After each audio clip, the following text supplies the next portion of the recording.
Have you ever wondered what would have happened if Yuji was reborn with all of his memories? How strong would he become this time around? And most importantly, would he be able to save all of the friends he lost? So, as Yuji is reborn, the first thing he would see would be his family, grandfather, father, and mother. With sadness in his eyes, he'd grow up watching both of his parents eventually fade away, while knowing full well that he is an experiment made by Kenjaku. However, he would be too small to do anything at this time, so these events would play out the same. This time, he'd spend his childhood honing his body even further than before, running longer distances and doing strength training that would help him achieve his ultimate potential. Before long, Yuji would also try to channel his cursed energy, but wouldn't be able to do much on his own. You see, Yuji only truly unlocked his cursed energy potential when he ate one of Sukuna's fingers, so even with all of his memories, it's unlikely he would be able to unlock it earlier than that. From here, he'd attend school like a normal person, and just like his usual self, he wouldn't hesitate to show off his superhuman strength to his classmates. Each time he did something impossible, Yuji would just laugh it off and pretend he was blessed with good genes. This version of Yuji would also be much more mature compared to before, due to everything he experienced in his past life. Eventually, he joined the occult club again, but only so he could look for Sukuna's finger. Checking storage rooms and digging through old boxes, Yuji would actually find the finger way earlier than before.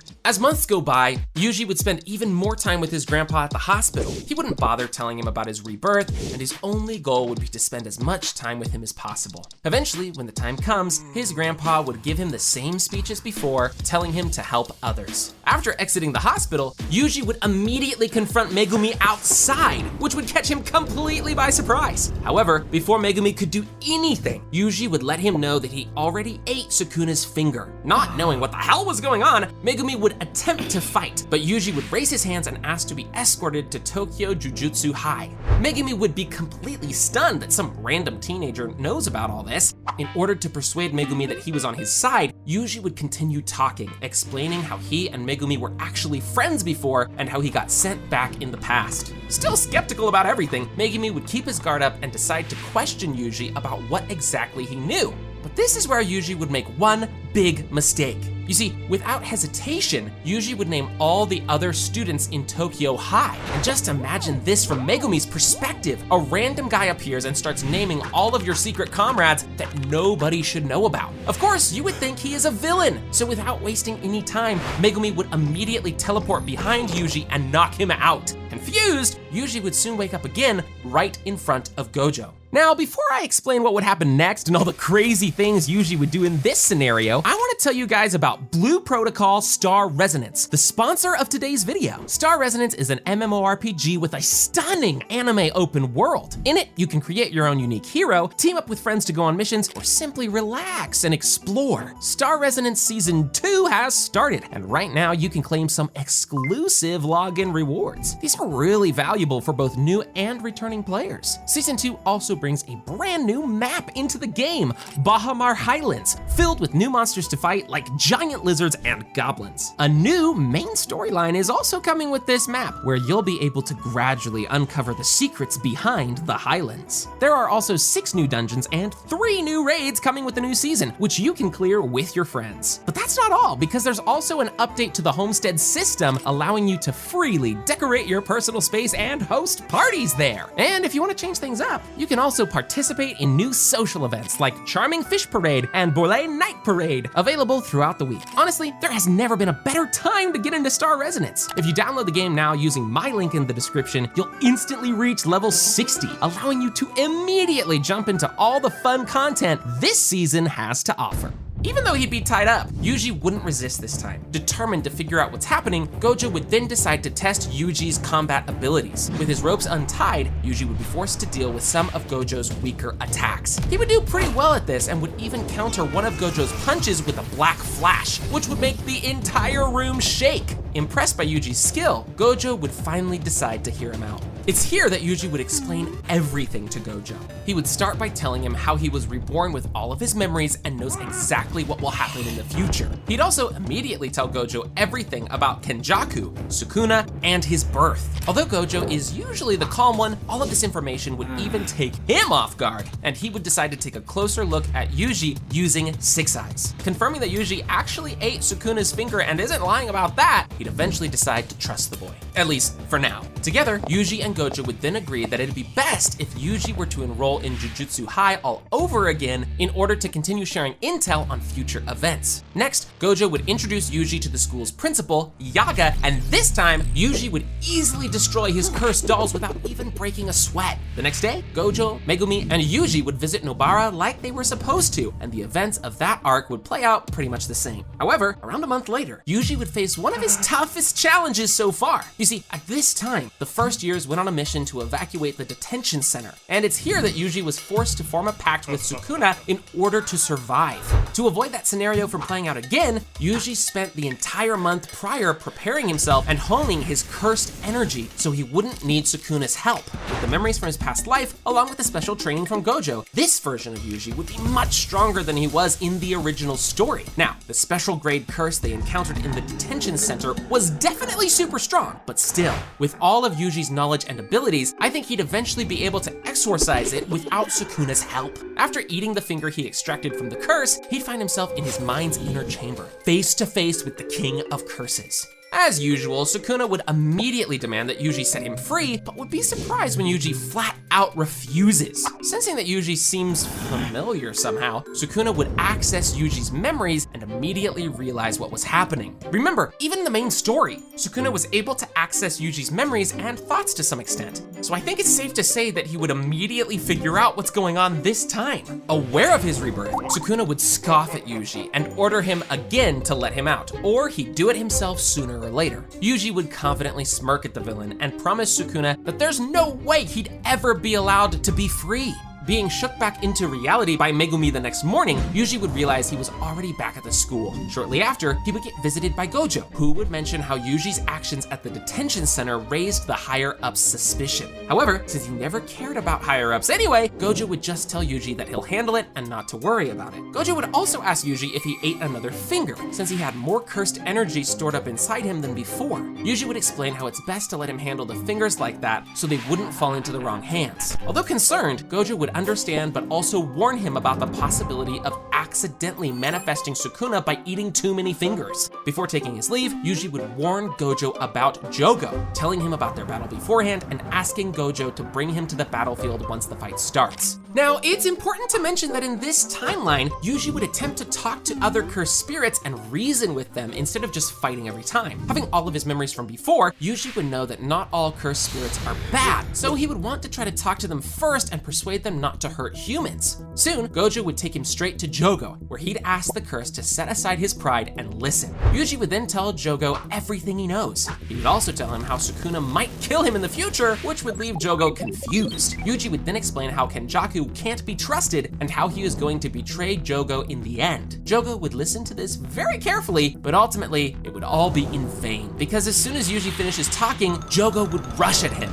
However, before the attack could even reach Yuji, Gojo would expand his domain and stop Jogo in his tracks. As Gojo thinks about what to do with him, Hanami would suddenly ambush the sorcerers. But of course, Yuji told Gojo about this, so instead of saving his friend, Hanami would fall right into the sorcerer's trap. Anticipating the attack, both Yuji and Gojo would quickly dodge, and with one combined attack, they would bring the cursed spirit down. Okay, this fight went completely differently this time around, and the best part is that Hanami and Jogo wouldn't be available to help Kenjaku during Shibuya. Anyway, instead of killing the curses right away, Yuji would ask Gojo to bring them into custody since he thinks there's still a chance for them to turn their lives around. Once they are back at school, Yuji would tell Gojo how Mahito and Kenjaku are probably planning to attack the Goodwill event. He'd basically lay out their entire plan in detail. After hearing about this, Gojo would leave for a bit, doing his own investigation about Kenjaku in the background. Once every few days, Yuji would pay the imprisoned spirits a visit. He wouldn't give up on trying to convince Hanami and Jogo to consider giving the humans a chance, telling them that they can all live together in peace. He would spend a lot of time on this, but it would ultimately be in vain, as both of them would be too stubborn to change sides.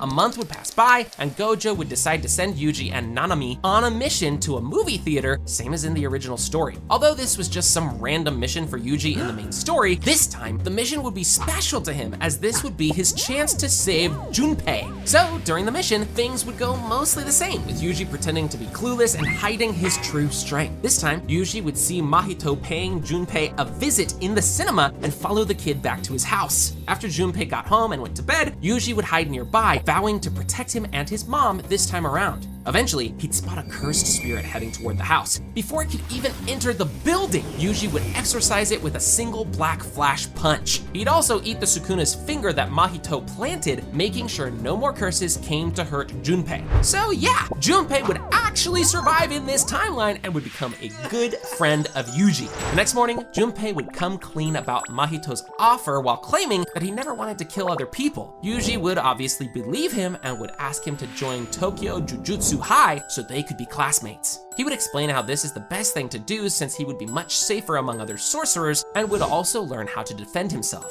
Junpei would, of course, accept. But you didn't think Yuji would stop Mahito's plan that easily, did you? You see, on their way back to the school, the pair would come face to face with Mahito, who would be completely confused as to why his plan didn't work. Seeing Yuji, he would deduce that Yuji must be the one who took the finger and would instantly launch an attack at him. As they were fighting, Yuji would try to talk to Mahito and reason with him, same as he tried with other curses. However, this obviously wouldn't work since, well, it's Mahito. Enraged by Yuji's attitude, Mahito would begin to go all out before Nanami interrupts him with a surprise attack. Considering that Junpei was still around, Yuji would tell Nanami that it's best to retreat for now, as fighting Mahito here could be dangerous for everyone. Nanami would agree, and the sorcerers would quickly retreat back to the school. There, after submitting a mission report to the higher-ups, Junpei would enroll into the school. Sometime after, Yuji, Gojo, and the others would start preparing for the Goodwill event, knowing that Kenjaku would likely try to attack the students. From there, the Kyoto Goodwill event would go mostly the same. As predicted, a coordinated attack from the curses would disrupt the event, but this time, it'd be nowhere near as bad as it was in the original timeline. Instead, all of the attackers would be dealt with a lot sooner thanks to the teachers being on high alert. Although, despite the preparations, some of Kenjaku's goons would still end up rescuing the cursed spirits Jogo and Hanami. However, their escape would get cut short by Gojo. Gojo would then use his domain to exorcise both curses at the same time, as they are simply too dangerous to leave alive. So, despite all of Yuji's efforts, Jogo and Hanami would die in this timeline as well, as he simply couldn't convince them to change sides. Yuji wouldn't be particularly active during this arc since Gojo and the other teachers would have everything under control. Instead,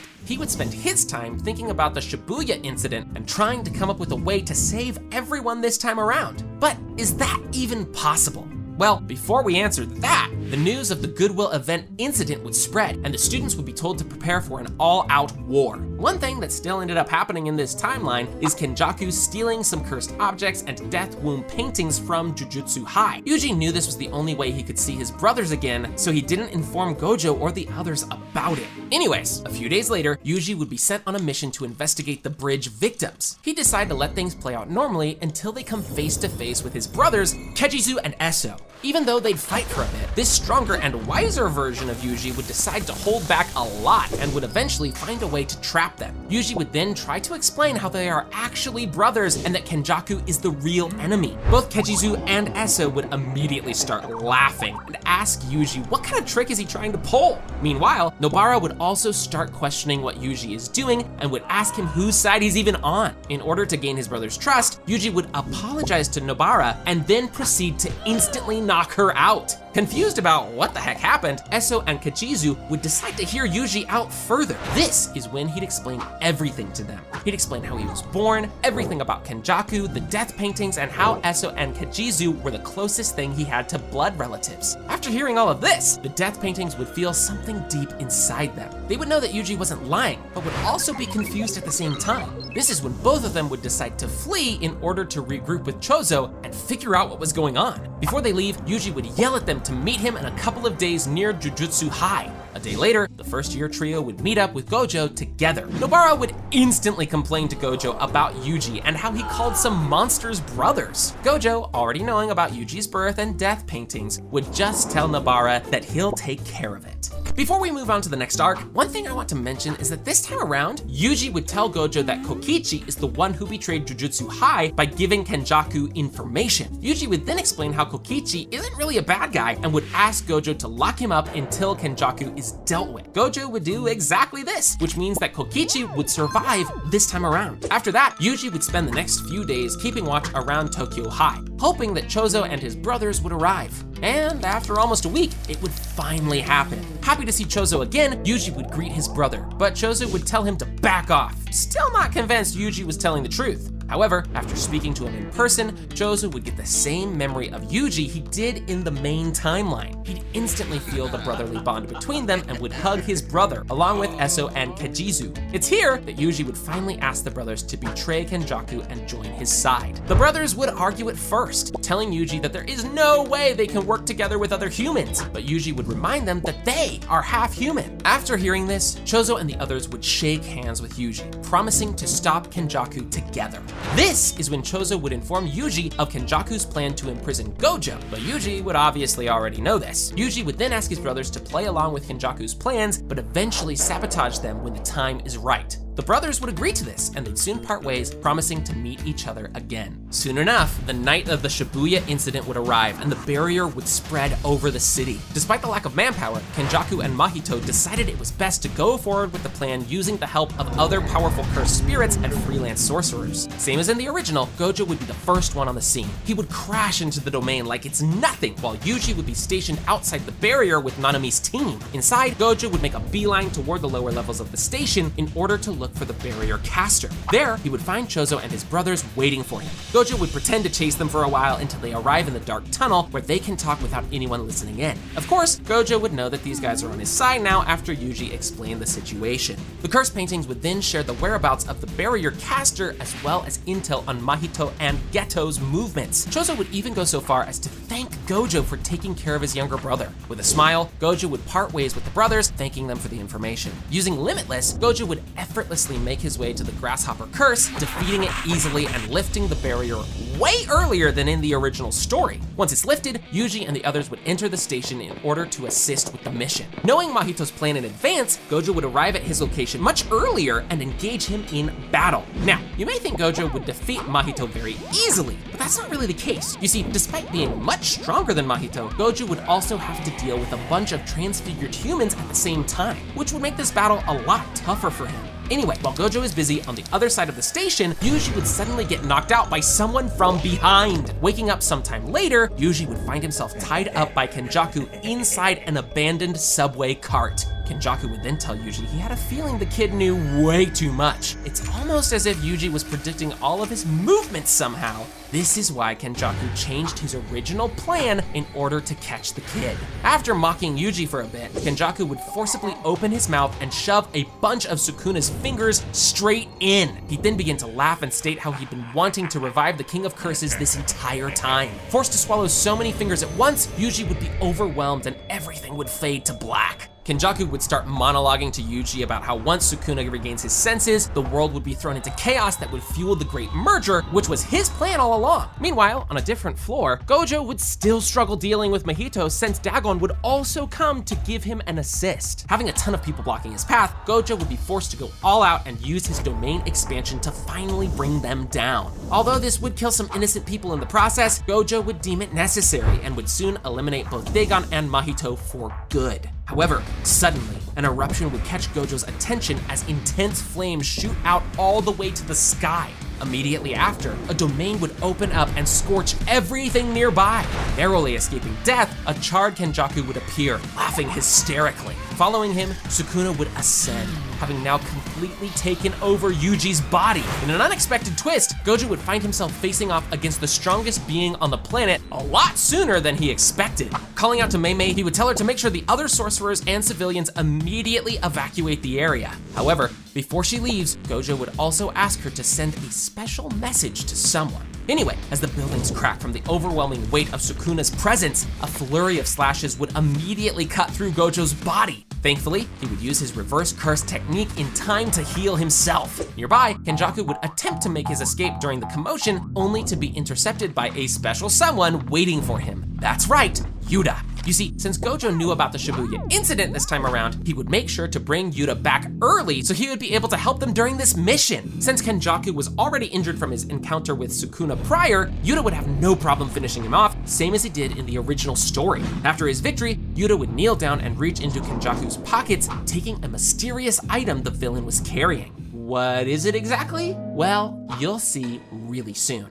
So, back to the main fight. Gojo would mock Yuji, saying how he's disappointed that the boy couldn't handle Sukuna's influence. Enraged at Gojo for not taking him seriously, Sukuna would immediately start attacking Gojo with everything he's got. However, one important thing to remember is that in this timeline, Sukuna would still not be at 100% of his power, meaning he would be a bit weaker than when Gojo fought him in Shinjuku. Still, it's Sukuna we're talking about here, so he's definitely going to give Gojo a lot of trouble. After clashing with their domains multiple times, Sukuna would slowly start to gain an advantage, similar to their original fight. Seeing this, Megumi and the other sorcerers like Nanami and Naobito would jump in to help despite Gojo's warnings. However, in an instant, every sorcerer would be brutally overpowered by Sukuna without even getting a hit in. On the brink of death, Megumi would realize that the only way he can help Gojo now is if he summons his strongest Shikigami, Mahoraga. As Mahoraga comes forth, the first thing it would do is target Megumi.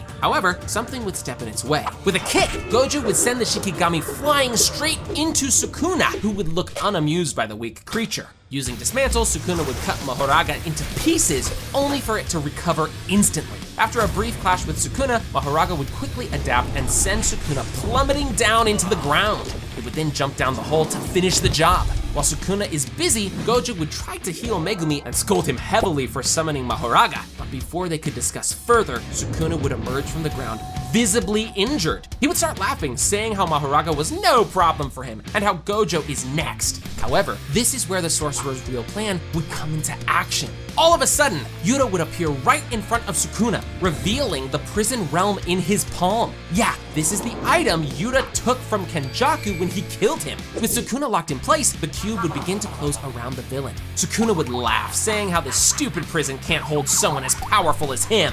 Just as it seemed that Sukuna might escape, Yuji would use the last bits of his strength to regain control of his body and keep the villain from moving. Sukuna would scream for Yuji to let him go, saying how both of them will get trapped forever if he keeps this up. But Yuji was prepared for this sacrifice. In reality, this was Yuji's plan all along. He was the one who told Gojo and Yuta to steal the prison realm from Kenjaku and use it on him. Within the next few seconds, the screaming would completely stop, and Yuji's body would be fully absorbed within the prison realm. In the aftermath of Shibuya, we would learn that no sorcerers have died during the incident thanks to Yuji's efforts. And although most of them would mourn the loss of their friend, Yuji would be happy, knowing that he was finally able to do what his grandfather always wanted him to, save as many people as he could.